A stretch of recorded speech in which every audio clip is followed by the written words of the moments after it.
உங்கள் வீடு தேடி வரும் அரசு. உங்களுடன் ஸ்டாலின்.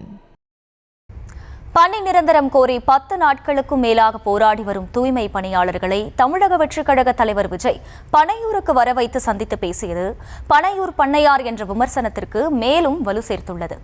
விஜய் நேரில் வந்தால் கூட்டம் கூடும் என காரணம் சொல்லியே களத்திற்கு வராமல் பனையூரிலேயே முகாமிட்டிருப்பது தமிழக வெற்றிக் கழகத்தினரை பெரும் அதிருப்தியில் ஆழ்த்தியுள்ளது. மக்களிடம் செல், மக்களிடம் இருந்து கற்றுக்கொள், மக்களுடன் வாழ்.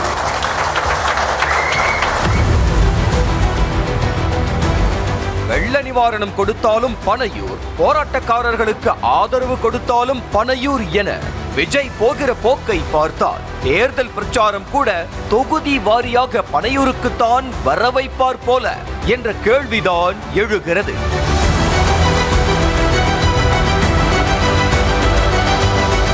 பணி நிரந்தரம் கோரி சென்னையில் தூய்மை பணியாளர்கள் ரிப்பன் மாளிகை வெளியிலேயே 10 நாட்களுக்கு மேலாக போராட்டம் நடத்தி வருகின்றனர்.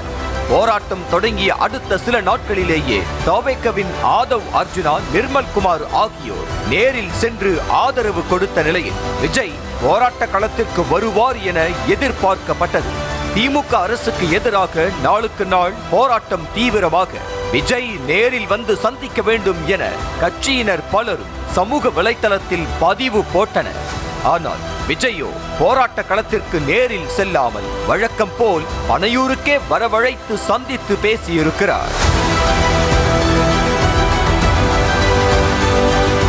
போராட்ட களத்திற்கு நேரில் வர விஜய் திட்டமிட்டிருந்த நிலையில் விஜய் வந்தால் கூட்டம் கூடி போக்குவரத்து நெரிசல் ஏற்பட்டு போராட்டத்தை முன்னெடுக்க இடையூறாக இருக்கும் என கருதி விஜயை சந்திக்க பனையூருக்கு வந்ததாக போராட்ட குழுவினரே விளக்கம் கொடுத்துள்ளனர். தமிழக வெற்றிக் கழகத்தினுடைய தலைவர் அவர்கள் விஜய் அவர்கள் நேரடியாக அங்கே பந்தலுக்கு ஆதரவு தெரிவிக்கிறோம், மற்ற கட்சியினர் வருவது போல் அவரும் ஆதரவு தெரிவிக்கிறோன்ற தகவலை சொல்லியிருந்தாங்க. நாங்கள் அவர் வருவதன் மூலமாக அங்கே போக்குவரத்துக்கு இடையூறு ஏற்பட்டு நாங்கள் அங்கு தொடர்ந்து போராடுவது என்பது சிக்கலுக்கு உள்ளாக வேண்டாம் அப்படின்ற அடிப்படையில் நாங்களே நேரடியாக எப்போ எங்கள் இடத்துக்கு பார்க்குறன்ற ஒரு விஷயம் சொல்லியிருந்தாங்களோ நாங்கள் நேரடியாக பார்க்குறோன்ற அடிப்படையில் அங்கே பொதுமக்களுக்கு இடையூறும் மற்றதும் ஏற்படக்கூடாது என்ற காரணத்துக்காக நாங்கள் நேரடியாக அவர் இங்கே சந்திச்சிருக்கோம். இது ஒரு பக்கம் இருந்தாலும் இன்னும் எத்தனை நாட்களுக்கு கூட்டம் கூடும் என சாக்கு போக்கு சொல்லி களத்திற்கு வராமல் இருப்பது என்ற கேள்வி விஜயை நோக்கி எழுப்பப்பட்டு வருகிறது. முதலமைச்சராகும் ஆசையில் இருக்கும் விஜய் பாதிக்கப்பட்ட மக்களை, போராடும் மக்களை பனையூருக்கே வரவழைத்து சந்தித்து பேசுவது எந்த வகையில் நியாயமாக இருக்கும் என்ற விமர்சனமும் எழுந்திருக்கிறது. சில நாட்களுக்கு முன்பு டிவிகே செயலி அறிமுக விழாவில் பேசிய விஜய் மக்களிடம் செல், மக்களுடன் வாழ் என்ற பேரறிஞர் அண்ணா கூறிய வாக்கியத்தை நினைவு கூர்ந்தார். ஆனால் விஜயின் செயல்பாடுகள் அவரது பேச்சுக்கு எதிர்மாறாக இருக்கிறது என்பதுதான் யதார்த்தமாக உள்ளது. நடிகராக இருந்த போது கூட ஈழத் தமிழர்களுக்காக உண்ணாவிரதம், காவிரி நதிநீர் கேட்டு போராட்டம், ஜல்லிக்கட்டு போராட்டம், நீட் அனிதா மரணத்திற்கு ஆறுதல், தூத்துக்குடி துப்பாக்கிச் சூட்டில் கொல்லப்பட்டவர்கள் வீடுகளுக்கு நேரில் சென்றது, பண மதிப்பிழப்பு நடவடிக்கைக்கு எதிர்ப்பு தெரிவித்தது என விஜயின் செயல்பாடுகள் சொல்லிக் கொள்ளும்படியாக இருந்தன. ஆனால் அரசியல் கட்சி தொடங்கியதிலிருந்து வொர்க் ஃப்ரம் ஹோம் அரசியல் என்ற விமர்சனத்தை எதிர்கொள்ள தொடங்கினார் விஜய். நடிகராக இருந்த போதே பல போராட்டங்களில் பங்கேற்ற விஜய் அரசியல் கட்சி தொடங்கிய பின்னர் ஏன் பனையூர் கட்சி அலுவலகத்திலேயே சுருக்கிக் கொள்கிறார் என்ற கேள்வியும் எழுகிறது. கட்சி தொடங்கிய பிறகு விஜய் நேரில் வந்த போராட்ட களம் பரந்தூர் மட்டும்தான்.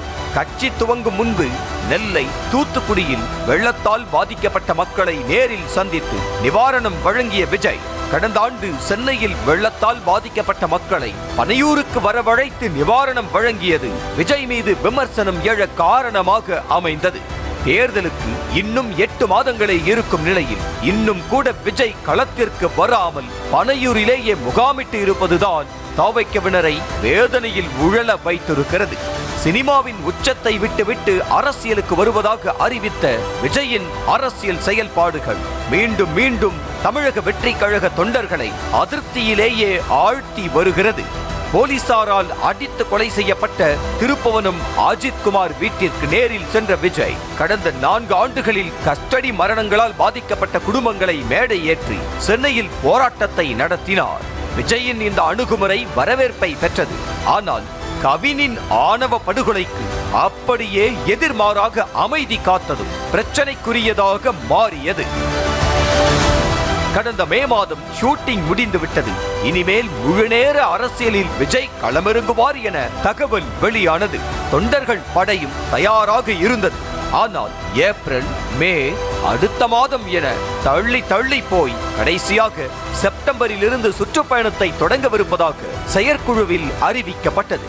விஜய் நேரில் வந்தால் கூட்டம் கூடும், நெரிசல் ஏற்படும், அசம்பாவிதம் நிகழும் என்பதெல்லாம் தாவேக தரப்பு கருத்துகளாக இருந்தாலும் இன்னும் எத்தனை நாட்களுக்கு தான் இப்படியே காரணம் சொல்லி களத்திற்கு வராமல் தப்பிக்க முடியும் என்ற கேள்விகளும் எழுப்பப்பட்டு வருகிறது.